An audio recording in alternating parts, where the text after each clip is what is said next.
Hello all, and welcome to today's session as we launch the key findings of the World Benchmarking Alliance's baseline assessment of the commitments made by 350 global food companies on progress towards the SDGs and the current level of ambition. We have no time to lose. And that is exactly why we at the WBA have decided to conduct a baseline assessment ahead of the UN Food Systems Summit. A baseline assessment to measure where we are now, where the 350 most influential food and agriculture companies are on the journey towards more healthy, sustainable, and equitable food systems. From the 350 companies that we assessed, there are 12 that have such comprehensive commitments in place. You can see their logos up on your screen now. Trying to find a way to get people to eat in a nutritious and sustainable way. And so therefore, having some kind of metric to measure this. Transforming our food systems is the most powerful action we can take to solve our biggest problems. Because together, we can build a just and resilient world. A just and resilient world where no one is left behind. Where no one is left behind. Where no one is left behind. Where no one is left behind. Join us today. What is it that we need to do to really influence and transform the food system? And how do we use these findings to help us focus our efforts?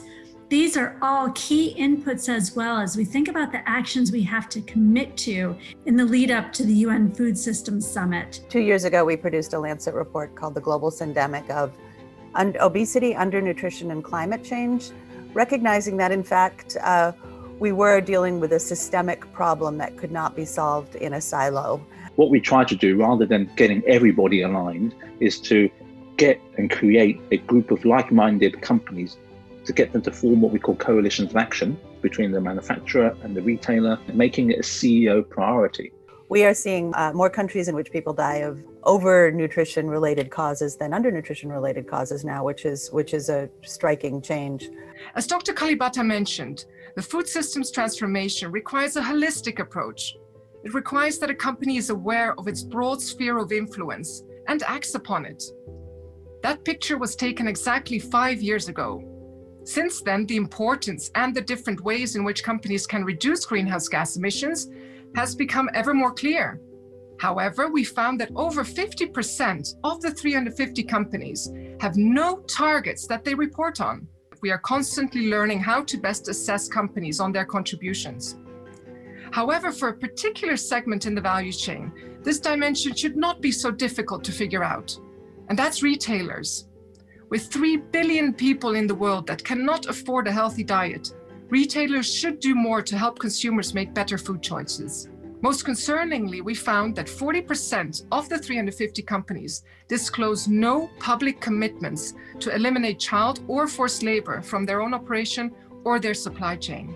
We know that our efforts, or the efforts, honestly, of any company, as was mentioned, are not enough. How do we embed those targets and really make them a part of the day-to-day business? Business and government and NGOs and all of civil society need to really work together to take bold action to drive systemic change across this very broad but critical system. I want to congratulate the 12 companies, but I want to make sure that the remaining 300 and something companies see an opportunity to work with us in the Food Systems Summit to step forward.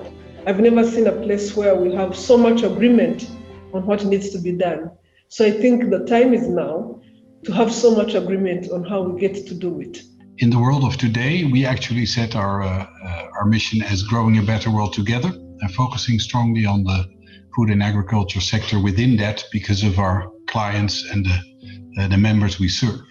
And in order to have the right client analysis in place, it is great to have benchmarks like the one we are discussing today, because it creates a race to the top. How do we continue as companies to drive sustainability into the heart of our business, to make sure that we have clear metrics to measure progress against, to hold ourselves accountable, and then to be fully transparent? And we look forward to use the World Benchmark Alliance results now to actually set the targets. It's clear, based on the results of the benchmark assessment, that we have to step up and action is needed. Food systems cannot be transformed by one company or one person, not even by any one nation. But each of our actions, every meal we prepare, every business decision that we make affects how our food future will look like. So with over 500 registered participants we had joining today, I hope all our efforts are not just individual grains scattered across the kitchen counter, but I hope that they blend and come together in a nourishing and sustainable dish serving the world.